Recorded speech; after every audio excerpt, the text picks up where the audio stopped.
Today we're going to take a look at the new BYD Sealion 7.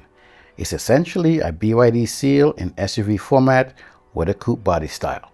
So join me as we take a first look at this new launch from BYD.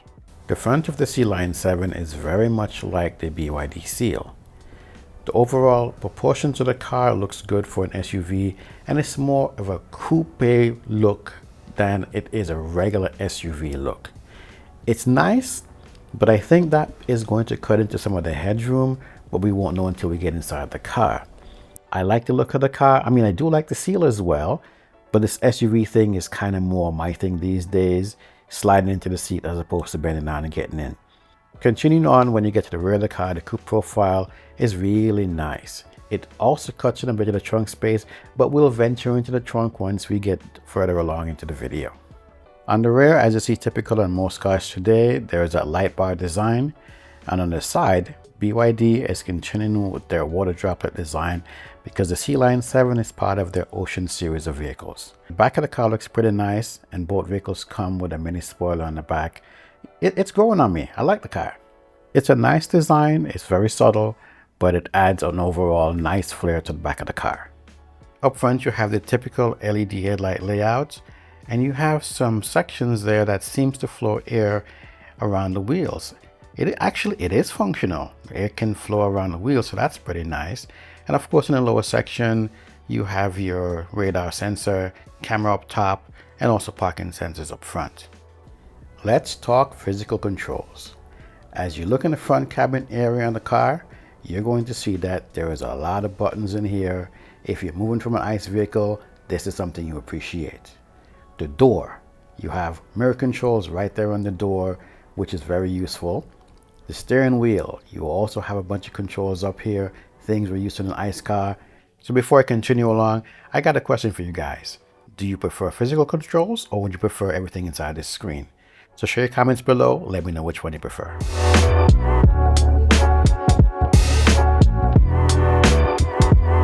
I like the interior. I mean, it feels nice and soft up top. Speakers are here. What I really like is that they've put in controls for the venting system. That's a plus. And with all the controls on the steering wheel, you know, it makes you feel like a regular car, which is good. And the controls for the windows, again, like a regular car, these are kind of like a silvery color in here. It looks nice. To open the trunk, on the door here on the bottom, one charging point with a vent and a fan. Actually, it looks like one. There's two spots. Oh, I think the one was probably for the key, but a fan under the charging spot, 50 watts. Yeah, so this feels like a regular car. So anybody who is like moving to EV and, you know, want all the controls on everything inside the screen, this would be something that would be good for them. On the dash, it doesn't have a third display, but it has a little display that shows the ambient lighting.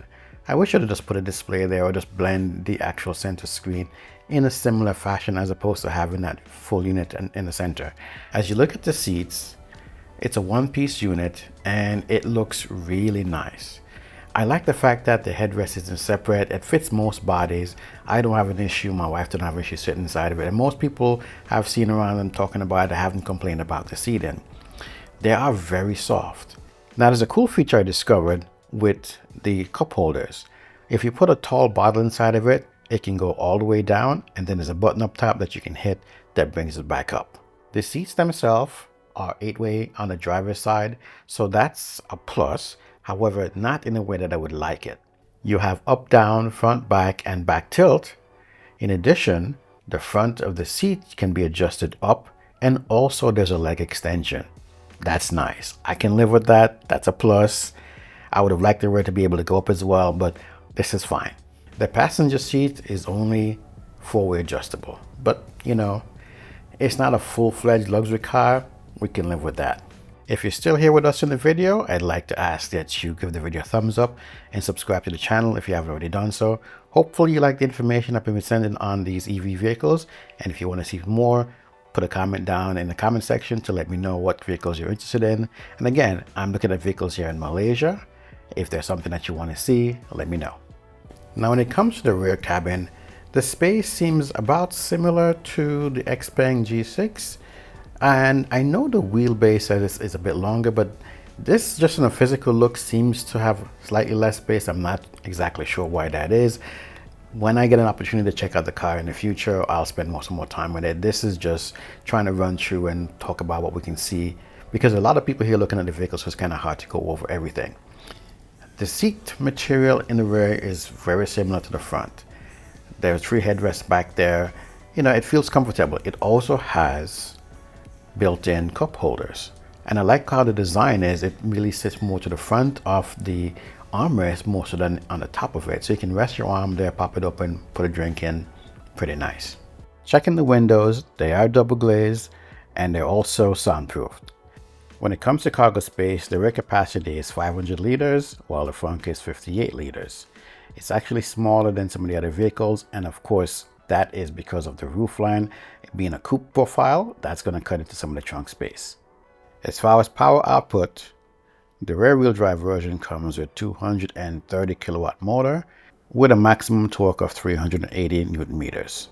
On the all-wheel drive version, the power is rated at 390 kilowatts with 690 newton meters.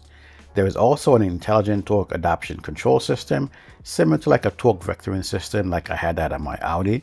That's very useful for quartering. 0 to 100 time for the rear-wheel drive is 6.7 seconds and 4.5 for the all-wheel drive. For home charging, both cars have an 11 kilowatt onboard charger, and for fast charging, the speed is 150 kilowatts with a time from 20 to 80% at 30 minutes. So how much will all this set you back? The premium rear-wheel drive version comes in at 184,000 ringgit, and the performance version comes in at 200,000 ringgit. It's a pretty nice car. If you're in the market for one, I suggest you take it for a ride and see if it's a car for you. I have to say BYD did a really good job on this car. I like how the materials feel. The paint quality is really good. The layout of the car is really nice. You know, it just looks really good on the road. Driving it will tell another story, but that's for the future.